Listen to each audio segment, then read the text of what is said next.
지난 두 편의 영상에서 각자 서로 다른 성격 유형을 가지고 있는 16명의 아이들을 소개해 드렸습니다. 영상에서 본 바와 같이 우리 아이들은 모두 다 다릅니다. 같은 부모, 같은 환경에서 자란 아이들이라고 할지라도 그 아이들의 성격은 같을 수가 없죠. 대다수 사람들은 서로가 다 다르다는 사실을 잘 알고 있습니다. 그런데도 막상 서로를 대할 때는 그 사실을 잊어버리는 경우가 좀 많이 있는 듯 합니다. 특히 부모, 자녀 관계에서는 더 그러한 듯한데요. 세상에 많은 부모님들이 자신의 머릿속에 있는 자녀와 현실 세계의 자녀들이 똑같기를 바랍니다. 하지만 현실은 그렇지 않죠. 그렇기 때문에 부모, 자녀 간에 괴리가 생기고 트러블이 생기는 게 아닐까요? 이번 영상에서는 서로 다름을 알아보는 도구, 이 MBTI에 대해서 한번 이야기 나눠보겠습니다. 미리 말씀드리지만 이 MBTI는 하나의 도구일 뿐입니다. 도구 그 이상, 그 이하도 아닙니다. 중요한 것은 우리 아이들은 각자가 고유의 성향을 가지고 있고 또 모두 다 다르다는 그 사실입니다.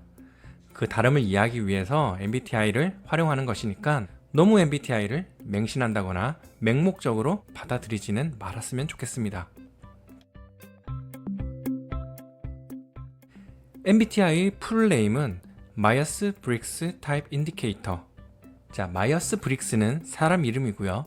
심리학자 칼 융의 심리 유형론을 바탕으로 해서 1940년대 최초로 MBTI를 완성했습니다. MBTI에 대한 학문적 탐구를 하고자 함이 아니기 때문에 이 영상에서는 MBTI에 대한 정의라든지 역사적 사실 이런 것들에 대해서는 생략하도록 하겠습니다.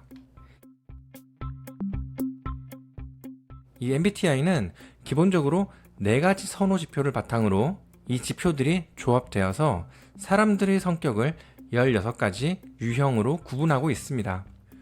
첫 번째는 에너지의 방향을 나타내는 지표입니다. 여기에서 말하는 에너지의 방향은 쉽게 얘기해서 주의입니다. 내가 어디에 좀 더 많은 주의를 쓰고 있냐 이거죠.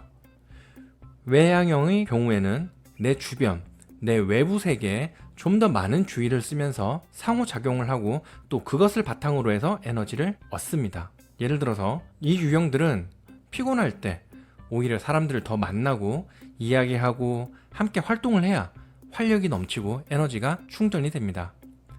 그런데 반면에 내향형은 그 반대겠죠. 내 주의를 나의 외부 세계가 아니라 내면 세계에 더 많이 쓰고 그래야지 에너지를 얻게 되는 거죠. 이 유형들은 피곤할 때는 혼자서 가만히 있어야 됩니다. 사람들과 함께 이야기하고 활동할 때 금방 피곤해지는 그런 느낌이 든다면 내향형일 가능성이 높은 거죠. 이 선호지표는 겉으로 드러나 보이는 것이기 때문에 자신이 어떤 유형에 속하는지 생각보다 쉽게 알아차릴 수 있습니다. 자, 자신이 어떤 유형에 속하는지 한번 체크해 보세요. 자, 두 번째는 정보를 인식하는 방식에 관한 지표입니다. 감각형은 오감을 사용하여 정보를 인식하고 수집을 합니다. 오감, 즉 시각, 후각, 청각, 미각, 촉각 이 5가지 감각을 이용해서 현재의 구체적인 정보를 받아들이고 또 표현을 하기도 합니다. 반면에 직관형은 오감 말고 육감, 우리 촉이라고 하죠. 이것을 통해서 정보를 수집하고 인식하는데 감각형과는 다르게 현재 지금 있는 그대로의 것, 그 이면에 있는 것들에 초점을 맞춥니다. 그래서 직관형들은 똑같은 사실을 접하고도 현재 있는 그대로가 아니라 그 이면의 가능성과 미래에 대해서 더 관심을 가지게 됩니다. 이 선호지표는 겉으로 드러나지 않는 심리 기능입니다. 그래서 자신이 어떤 유형인지 잘 모를 수도 있거든요. 한 가지 예를 들어 보겠습니다. 지금 보이는 이 사물에 대해서 한번 묘사를 해보세요.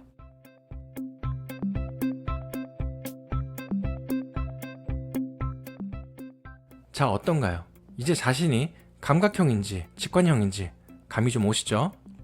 세 번째 선호지표는 인식한 정보를 바탕으로 해서 결정과 판단을 내리는 심리 기능입니다. 사고형과 감정형이 있는데 우선 사고형은 판단과 결정을 하는 기준이 논리와 일관성입니다. 이 유형들은 원인과 결과를 따지면서 공평성과 객관성을 결정과 판단의 기준으로 삼습니다. 반면에 감정형은 판단과 결정을 하는 데 있어서 개인의 주관적 가치라든지 그 결정으로 인해서 영향을 받게 될 주변 사람들과의 관계를 상당히 고려합니다. 이 유형의 핵심은 조화와 가치이며 이것이 결정과 판단을 하는데 중요한 바탕이 됩니다. 흔히들 감정형은 공감을 잘한다, 감정 표현을 잘한다, 사고형은 그렇지 않다, 이렇게도 이야기하는데 그럴 수도 있고 아닐 수도 있습니다. 왜냐하면 타인에 대한 공감 그리고 감정 표현이 감정형을 설명을 하는 것은 맞는데 감정형이라고 해서 반드시 감정 표현을 잘한다고는 볼 수 없는 것이 감정형인데 내향형의 경우에 자신을 잘 드러내지 않는 성향 때문에 감정 표현 역시 잘 하지 않을 수가 있거든요. 이 지표 역시 심리 기능으로서 겉으로 드러나지 않아서 자신의 유형을 잘 모를 수가 있거든요. 자, 다음 이미지를 보고 어떤 생각이 먼저 드는지 한번 자신을 살펴보세요. 만약 여러분이 감정형이라면은 지금 아이의 감정 상태에 먼저 주목을 하고 공감을 할 가능성이 높습니다. 그런데 사고형이라면은 왜 저기서 아이가 울고 있지? 엄마는 어디 갔지? 이렇게 생각을 하면서 논리적으로 분석하려고 할 수가 있죠. 자, 여러분은 어느 유형에 속하십니까? 감정형입니까? 아니면 사고형입니까? 자, 네 번째 선호 지표는 생활 양식에 관한 지표입니다. 이 지표는 첫 번째 지표와 마찬가지로 겉으로 드러나는 지표이기 때문에 생각보다 자신의 유형을 쉽게 알아차릴 수 있습니다.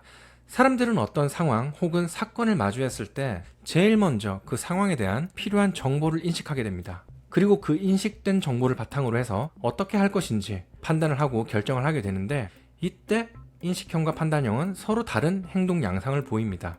인식형의 경우에는 결정을 내리더라도 최대한 늦춰서 여유 있게 그렇게 하려고 합니다.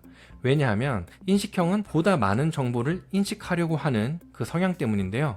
그래서 인식형은 자유롭고 융통성 있어 보이는 것이 특징이라고 할 수 있습니다.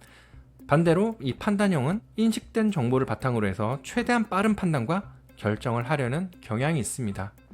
판단형에게 있어가지고 이 정보의 인식은 판단과 결정을 하기 위함이기에 최대한 인식 과정은 빨리 끝내고 결론으로 도달을 하려고 합니다. 자, 여러분은 만약 여름 방학 계획표를 세운다면 어디에 더 가까운가요? 자, 지금까지 MBTI에 대한 간략한 설명과 함께 각 선호 지표들에 대해서 이야기해 보았습니다.